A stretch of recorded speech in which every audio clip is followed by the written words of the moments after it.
morning, everybody. Unless, of course, you're watching this video in the evening. In that case, good evening. And you are watching Time Travel TV. And today, we are going to be talking about the causes of the scramble for Africa.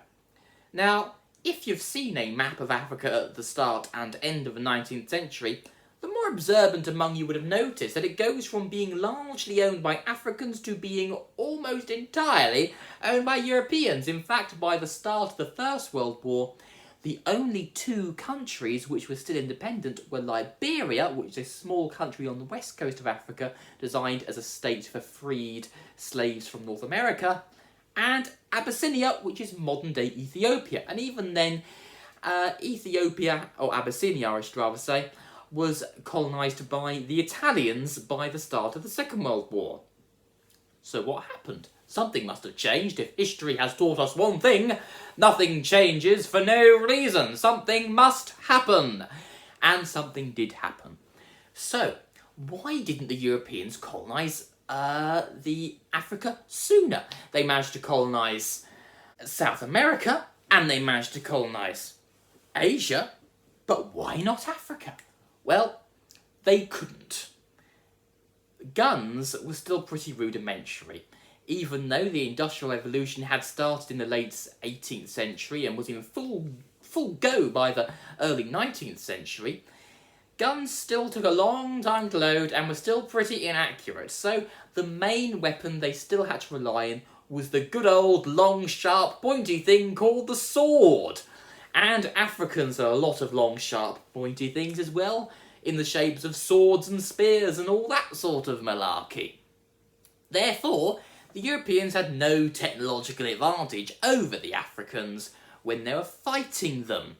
So, not on top of that, the Africans vastly outnumbered the Europeans when they were fighting in Africa, because there's a lot of Africans in Africa. Therefore, Europe simply couldn't have colonised Africa like how they did later on. Not only that, but there was a lot of nasty diseases going round that the Europeans had no immunity to. Africans had immunity to them because they'd lived in Africa all their lives. But Europeans, who come from obviously Europe, had no immunity to these foreign diseases. Things changed, very much so, when guns got a lot better.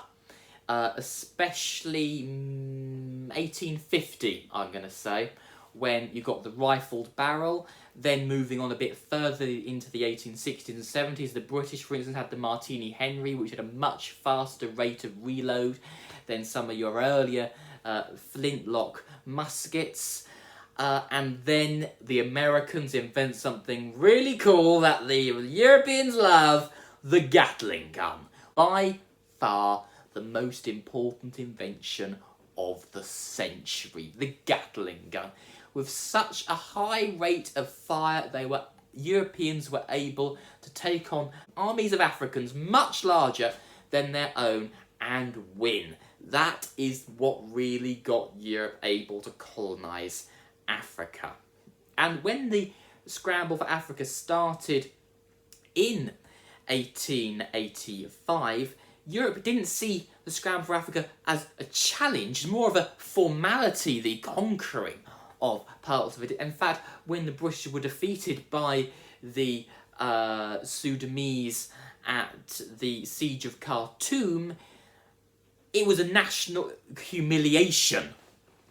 So why did the Europeans colonise Africa? I mean, it's a decent question. Why did they? We really want to know. And there's a few reasons. First of all, it was nothing to do with slavery. That idea is so June 2020. The colonising of Africa was nothing to do with slavery. Slavery had been abolished for some time by this point. It was for other reasons. In fact, Britain especially really wanted to make out that it was to abolish slavery, and to an extent it was, but that's not the main reason, if you know what I mean. That's the reason that the Europeans wanted people to know about. Other reasons, money. If you own land, you can make money out of it by mining it, by farming it. Land equals money, simple. Another reason is international prestige. And Europeans are very vain people. You look at a map and go, look at all the land I own. If you got more of it, you're going to feel better about yourself and you're going to look better in front of all your other mates who have less land. So that is why the Scramble for Africa happened, not how. I will probably do other videos about how each country did it. I've already done a couple of videos about Britain's invasion of Sudan, for instance the Battle of Omdurman and the siege of Khartoum, and you can always watch those. Anyway, I hope you enjoyed this video. If you did, please subscribe to Time Travel TV, and I'll see you next time. Cheerio!